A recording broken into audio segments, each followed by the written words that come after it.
kuo no yete me ne madam Fubako a ye friend Linda or Canada ye mienu na yete kuo no ye hwe botaya ye hwe niema na ye de boa ebimo na emwaye because nipa babia na ye boa kono na Ashanti region ho na ye boa kopa etimi ye donations wo ho nti ye dwene ho se aden na ye abonofo na ye de na besi akonwa so na ye so ye nka ye homom na ye so ye mra me ye bibi emfa moa Bonoman nti ko ye tie 1 year pepepe nie na ye adwen se ba be ye lanche ewo sunyan mamu ewo sunyan hanse ya ma obia ahu ye enu nti na ye ba ye kona na ho tu ye nim se ebi mo ye mu a omo ye doctors me ye mental health nurse ewo ho enti na de tu ye nim se municipal hospital omo hia moa nti ye adwen se mi kodura me de betu ye mpanyimfo anim ene doctors omo ye mu na ya baba ye sa adesede na de tu ye anim ya be ya aboa sunyan man ya ye adwen se every year bia na se every 6 months bia no ye baba ye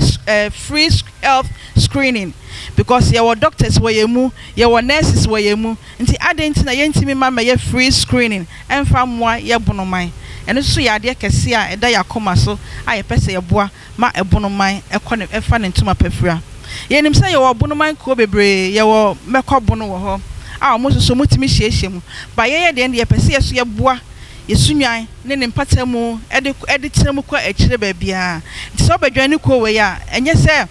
wo badwane keke bat wo so benya benefit wo mu ye ko no ya register e wa aban mu nti ko no de edi mu yie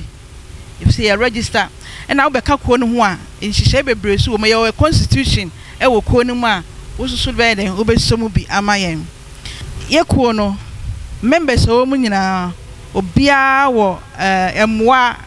ye de boa ko ma bia se bibitu na ye gina mu eyema no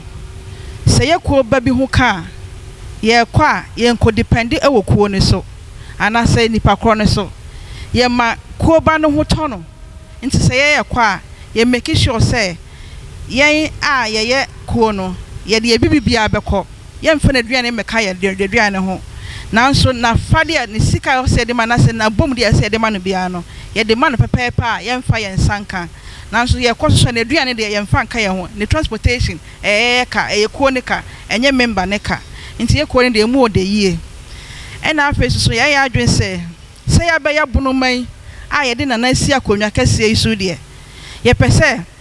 bosumi bia na wieye every end of every month Sunday and as a Saturday ye come this Saturday ye be kwa ahemfie ni akwa clean ahemfie ho bia every end of every month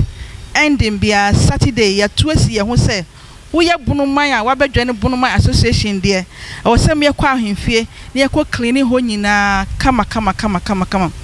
eno so da ye ko ma no so enti ye da obi bia ase ko ni de mu ode mu ba nhihye wo mu nya e be mama ya awe ne ye wo se ye bia wo ko mu bia ye be ma ehu na ne ye ka se ko ba bia anye no o se ko ba bia so ye de mo ye ma ne ye efe me da obi bia ase